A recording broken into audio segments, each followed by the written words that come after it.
Kogi, Dangote fight dirty over Obajana cement plant. Welcome to the news and please subscribe to our channel.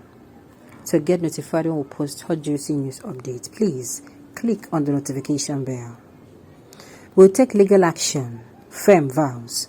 You are distorting facts, says government. The crisis over the ownership of the Obajana cement plant in Kogi State deepened on Friday as the state government and Dangote Cement PLC continue to lay claims to the facility. The management of the firm also vowed to take legal actions over the recent invasion of the plant and the shooting of its employees by armed vigilantes alleging on the orders of the government. There was a pandemonium on Wednesday when officials of the Kogi State government reportedly removed to seal the cement plant which it claimed belonged to the state. Although the government said one person was shot during the chaos that ensued, the cement company claimed that 27 of its workers were shot by vigilantes acting on the orders of the state government. Governor Yahaha Bello had on Thursday said the state government would be ready to negotiate with Dangote Group once the firm was ready to admit that the plant belonged to the state.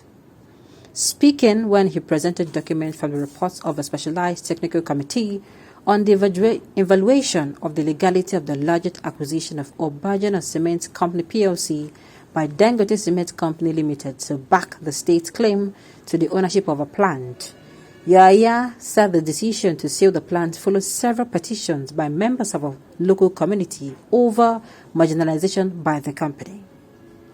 We have received several petitions from the general public over this particular subject matter. In the past 5 to 6 years, all efforts to sit with the proprietors of the Dangote conglomerate failed, he said.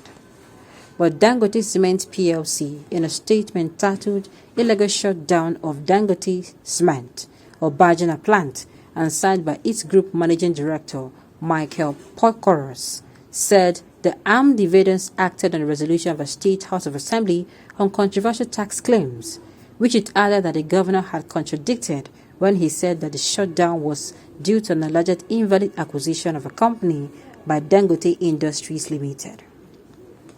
In the process of forcefully evicting the workers to enforce the shutdown, the vigilantes shot at 27 of the workers and also destroyed some of the company's property at the plant. We have taken steps to get the hoodlums apprehended by law enforcement agencies. We will ensure that full legal action is taken against them. While we reiterate that Obajana Cement Plant is 100% owned by Dangote Cement PLC, we remain resolute in transforming Africa while creating sustainable value for people, communities, investors, and customers, the state partly read. However, the state government accused the cement company of distorting the facts and vowed to recover all accrued dividends from profits made over the years by the Dangote Group, including accrued interest on the same. The Commissioner for Information, Kingsley Fanwo, in a statement on Friday titled Dangote is Distorting Facts, Government, said the state had the relevant documents to prove that the purported acquisition of Obajana Cement Plant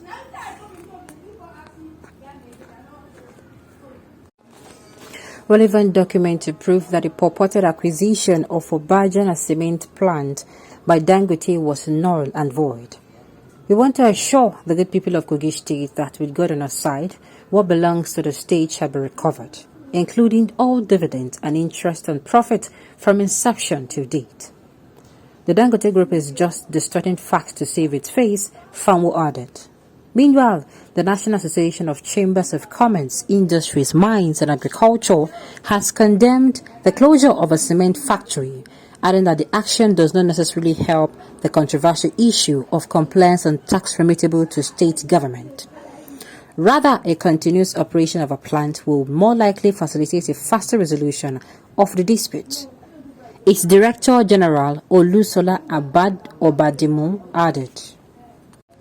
Fanwo added, meanwhile, the National Association of Chambers of Commerce, Industry, Mines and Agriculture has condemned the closure of the cement factory, adding that the action does not necessarily help the controversial issue of compliance on tax remittable to state government.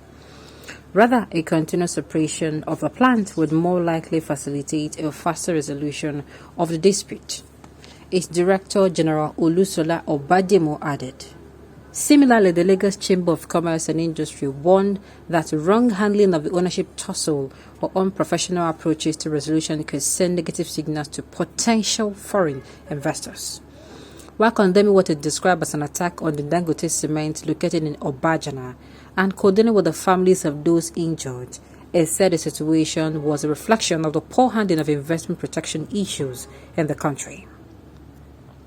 The LCCI, in a statement by its Director General, Dr. Chinyere Almona, recommend a meeting of all government agencies connected with the acquisition of the cement plant to resolve any differences thereof.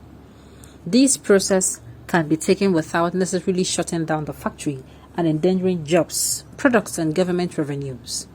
This point is critical, as wrong handling or unprofessional approaches to resolutions can send negative signals to potential foreign investors. Also, the Director General, Abuja Chamber of Commerce and Industry, Victoria Akai, called for the immediate reopening of the factory and the commencement of alternative dispute resolution. Akai said, tax and ownership disputes are issues top leaders should amicably resolve.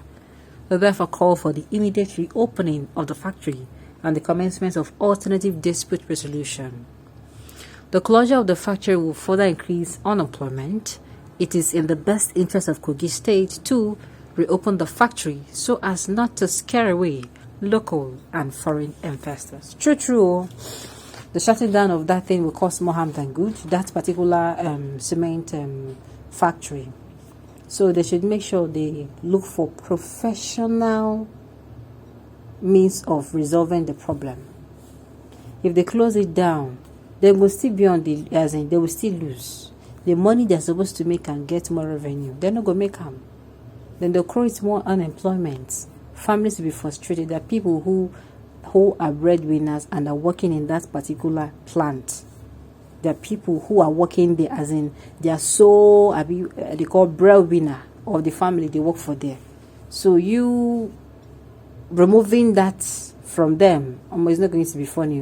And we know that this time we will do things they had. And of course, if people will want to invest before, they look at Kogi State now, say okay, Kogi State, then they quiet before.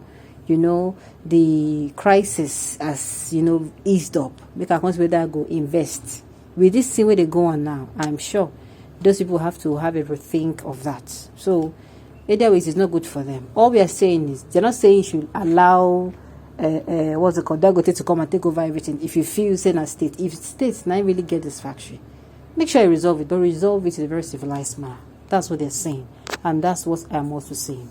Okay, on this note, we've come to the end of the news. We say thank you for tuning in to listen. Until I come your way next time, enjoy the rest of your day.